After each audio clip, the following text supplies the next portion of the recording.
My name is James Carter. I'm 41 years old, and for over a decade, I helped build one of the most successful hotel chains in the Midwest.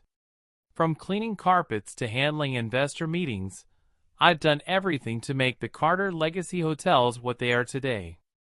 But none of that mattered the moment my younger sister, Eliza, became president. The first thing she did was fire me. No warning. No meeting. No handshake. Just a cold, unsigned termination letter slid across my desk by a junior HR rep on a Friday afternoon.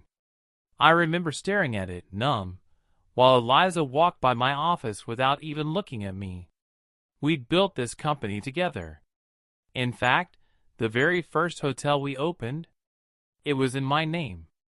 I'd taken out a second mortgage on my house just to fund it. But the second she climbed to the top, I was discarded like a used coffee cup. I wasn't just heartbroken. I was stunned. And I'll be honest, for a moment, I questioned everything. Was I really that replaceable? That invisible? But here's what Eliza didn't know. I had quietly kept copies of every major decision made in that company, including hers. I wasn't just a silent partner. I had receipts, financial records, meeting transcripts. A few of them, well, let's just say they'd make headlines if the right people saw them. I never wanted war. I loved my sister, once. But when someone stabs you in the back for power, you don't bleed quietly. That day, as I packed my things, a thought kept echoing in my head like a drumbeat. She thinks I'm out of the game, but she just made her worst mistake.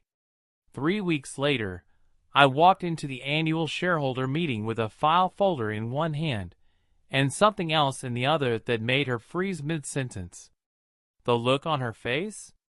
Let's just say, she wasn't expecting me to still be standing. I wasn't born into money. My dad worked nights in a packaging factory. My mom cleaned houses. We lived in a small rented duplex outside Des Moines, Iowa, where the winters bit deep and the summers smelled like cornfields. But what we lacked in money, we made up for in grit. When I turned 23, I dropped out of community college and started working as a night manager at a rundown motel off Highway 44. It wasn't glamorous. I scrubbed toilets, changed bed sheets, dealt with drunk guests at 2 a.m., but I learned how hospitality really worked from the ground up.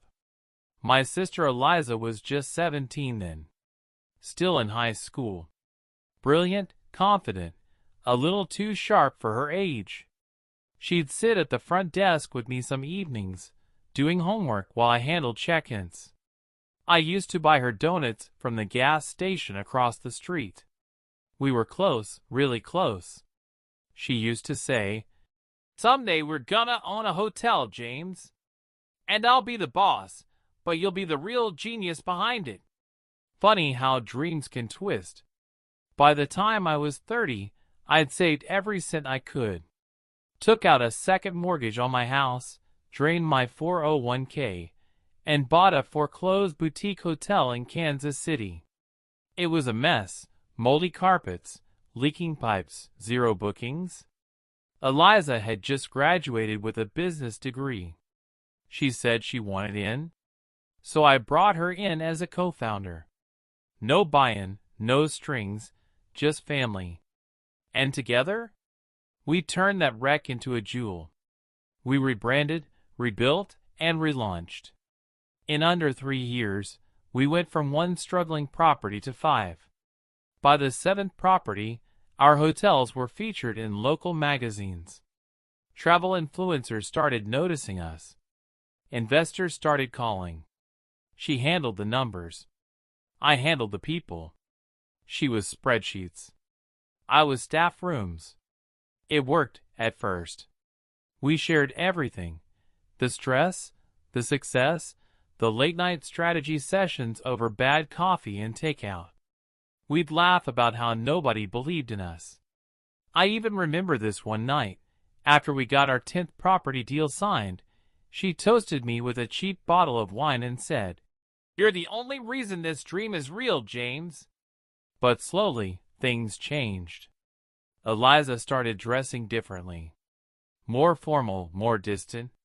She stopped attending staff events. Stopped laughing at our old jokes. She started surrounding herself with new people, Ivy League consultants, cold suit advisors who never smiled. She still smiled at me sometimes, but there was something behind her eyes, like she was watching me, not with pride, but calculation. I ignored it. I thought maybe she was just adjusting to success. Maybe the pressure was getting to her. Maybe I was being paranoid. But there was this one moment I'll never forget. We were at a board meeting with new investors from Chicago. They asked about the early growth phase, the scrappy startup days. I started sharing the story about our first hotel, the leaky plumbing, how I fixed it myself using YouTube videos and duct tape. And Eliza cut me off. She smiled at them and said, "James likes to exaggerate. It wasn't that dramatic." I laughed it off in the moment, but deep down, I felt something fracture. That was the first crack. A small one. But like all cracks, it grew. Still, I kept going. Kept trusting. Kept building. Because this wasn't just a business. This was our bond. Our legacy. Our dream. Or so I thought. After that boardroom moment, I started noticing more. Small things. Meetings I wasn't invited to. Emails marked confidential between Eliza and the investors. A couple of the senior managers, the ones I had hired, started treating me differently. Like I wasn't the co-founder anymore. Like I was, in the way. But I didn't say anything. I just watched. I started coming in earlier than usual, sitting quietly in the back during staff briefings. And I'd see her, standing in the front, commanding the room like she was born for it. Polished. Perfect. Cold. She started referring to the company as her vision. Not our company. Not our dream. Just hers. And something in my gut twisted. Then came the financial reports. I'd always reviewed the quarterly numbers. Always. But suddenly, the files weren't being sent to me. When I asked the accounting team, they said Eliza had streamlined the process and now everything was being handled directly through her office. I asked her about it. She gave me a smile. Not a real one. One of those thin, corporate smiles that doesn't reach the eyes. "James, you're amazing at operations. That's your lane. I'm just trying to keep things efficient. You trust me, don't you?" And I did. Or, I wanted to. But the tension didn't go away. It grew. Like a quiet pressure building behind the walls of our empire. I started checking the staff logs. Several of my key managers had been reassigned. Some quietly let go. A few of them called me privately, nervous, unsure, saying they didn't know why they were being replaced. And every time, Eliza had an answer. They weren't aligned with our new goals. They weren't a cultural fit anymore. Trust me, James, I've got this. Except I didn't feel like I was being trusted anymore. One night, I stayed late at the flagship property, just to walk the halls. I needed to feel connected again, grounded. This hotel, it was where we started. Where we bled and built something real. Around midnight, I saw the CFO, a guy named Greg, leaving her office. I waved at him. He looked shocked to see me. The next morning, I checked my email. I wasn't on the leadership brief anymore. That was the first time I felt real fear. I didn't want to believe it, but deep inside I knew. Something was happening behind my back. Something big. I stopped sleeping. I stopped laughing. Even when I saw Eliza, and she gave me those casual, "Hey, big bro," greetings, I couldn't shake the feeling that the warmth was a mask. That behind that perfectly tailored suit and charming smile was a blade. Then came the real punch. One afternoon, I was reviewing some maintenance requests for one of our hotels. I noticed a line item in the system, an internal transfer labeled Presidential Initiative Fund. It wasn't a term I recognized. I clicked through the approval log. It had Eliza's name on it. Authorized. Repeatedly. For tens of thousands of dollars. No explanation. No details. Just gone. That night, I couldn't sit still. I walked out onto my back porch, stared at the sky, and for the first time in a decade, I wondered if the company I built, the dream we shared, was being taken from me. I didn't confront her. Not yet. Instead, I started digging. I stayed silent, but I started watching. Then one night, her phone lit up at 2:07 a.m. And what I saw changed everything. It was a Tuesday night when everything snapped. I couldn't sleep. Again. So I went downstairs, made myself a cup of coffee, and sat on the couch in the dark, phone in one hand, eyes scanning the screen. No emails. No updates. But then I saw the reflection. Eliza had messaged our mother, or at least she thought she had. See, Mom and I share an old iCloud account from when we first helped her set up her phone. That account was still linked to my iPad, which was sitting next to me on the coffee table. And that night, at exactly 2:07 a.m., her message came through. "He's too soft to fight back. It's already done. By the end of the quarter, James won't have a seat at the table, or a steak." I froze. For a second, I couldn't even process it. I just sat there, staring at the screen, my coffee growing cold in my hands. I read it again. Then again. She wasn't just taking more control. She was planning to erase me, completely. The worst part? The way she said it. Not, "I feel bad." Not, "He won't even see it coming." Just cold. Calculated. Like it was a chess move. Like I was just a pawn in her path to the throne. I didn't cry. I didn't scream. I didn't even reply. I just sat back, stared at the ceiling, and felt a part of me die. The part that believed in family. The part that believed in loyalty. The part that helped me trust her, raise her up, guide her, protect her. All of that burned in a silent collapse. That night, I realized something. She wasn't my sister anymore. Not the one who used to tag along during site visits. Not the one who stayed up with me building spreadsheets in college. This was someone else. This was a predator in Prada. And I was just collateral damage in her rise. So I stood up, poured the untouched coffee down the sink, walked into my home office, and opened a folder I hadn't touched in years. Inside was everything: incorporation papers, original bylaws, archive board minutes. I started making a list. People to call. Documents to request. Lawyers to meet. It was over. Not my career. Not my company. But the illusion. I wasn't part of her plan anymore. But she was now very much part of mine. I didn't cry that night. I started planning. From the outside, nothing changed. I still showed up at meetings. Still smiled during video calls. Still answered emails. Still took my mother to lunch on Sundays. Just like always. But inside, everything was different. That night had flipped a switch in me. And now, I was done being the loyal big brother. I was done believing in second chances.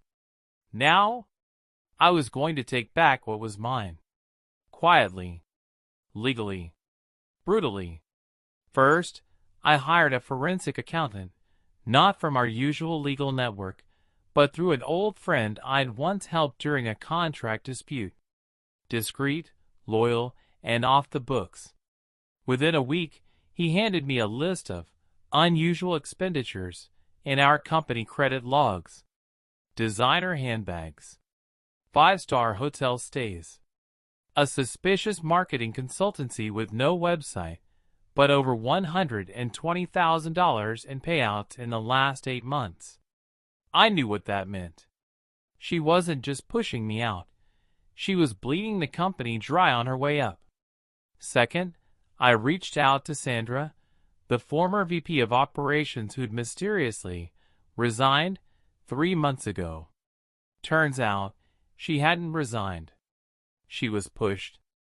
Eliza had accused her of incompetence after Sandra refused to sign off on a major rebranding budget.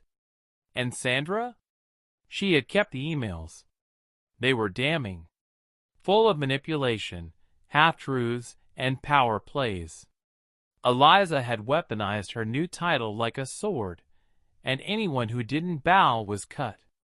I asked Sandra if she'd testify if it came to it. She didn't even hesitate. Absolutely. That company was built by you and your father. She doesn't deserve an inch of it.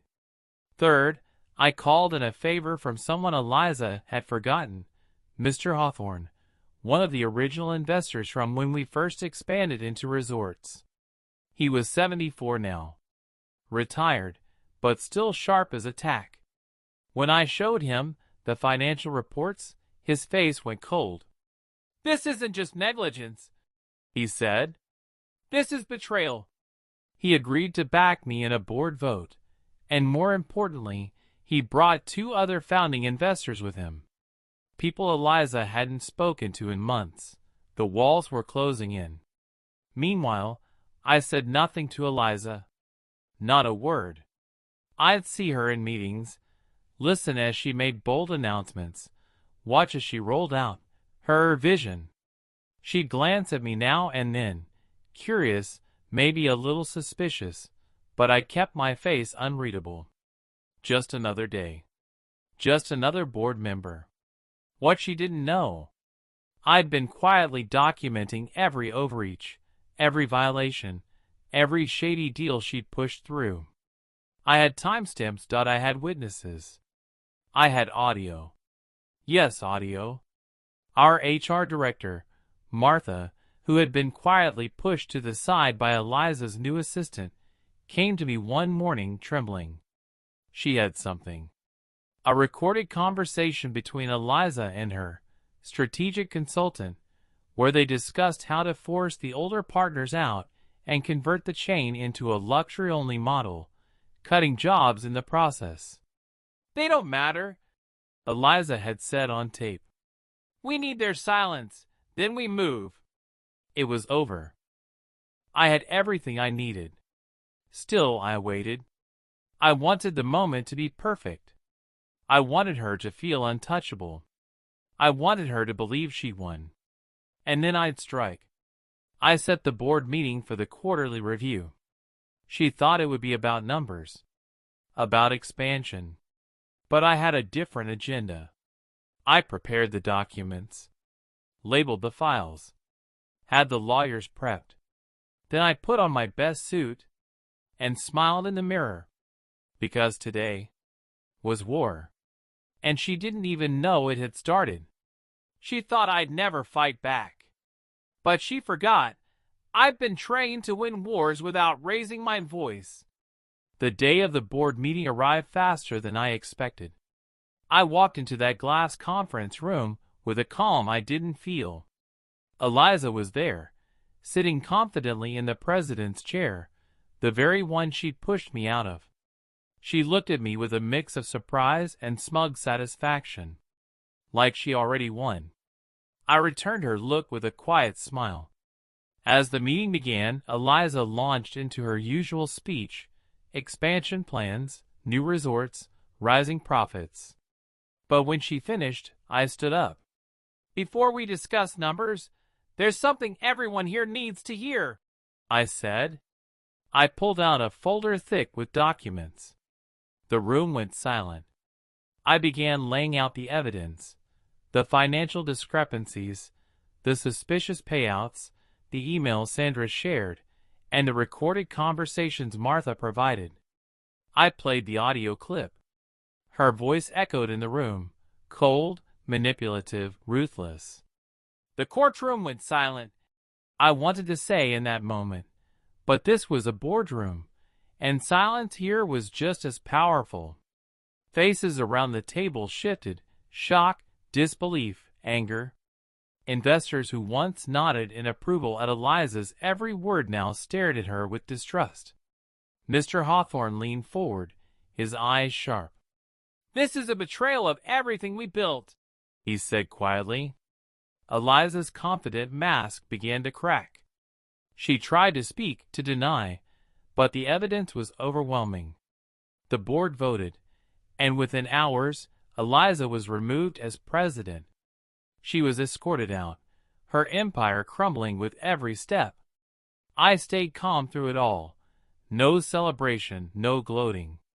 Just a deep, satisfying sense of justice. Outside, reporters had gathered. The scandal was breaking wide open. Eliza's name was everywhere, but not for the reason she wanted. I gave a brief statement. "I love this company like family. What happened was painful, but necessary. It's time to rebuild with honesty and respect." That day, I reclaimed not just my job, but my dignity. The boardroom went silent. I played the audio file, and everyone heard what she really thought of me. Months had passed since Eliza was ousted from the company. The hotel chain was slowly healing from the chaos, with honesty and transparency guiding every decision. I took a step back from the daily grind to rebuild my life. It wasn't easy. There were days when memories of betrayal haunted me, and the pain felt fresh. But I realized something important, that she had taken many things from me, but she could never steal my spirit, my integrity, or my will to fight. I found peace in simpler things, morning walks, helping my community, and spending time with old friends who never doubted me. I even started mentoring young professionals, teaching them to value trust and hard work above everything. This experience taught me a harsh but necessary lesson. No matter how close someone is, or how much you trust, always stay vigilant. But more importantly, never let betrayal break your soul. You can lose a job, a title, even a family's approval, but as long as you hold onto your values, you can rebuild. Life will throw storms, but you decide whether to drown or to rise. Today, I'm not just a survivor. I'm stronger, wiser, and ready for whatever comes next. And this time, I'm building something no one can take away from me, my peace. She took everything, except my soul. And from that, I rebuilt my life. Not for her, not for revenge, but for me.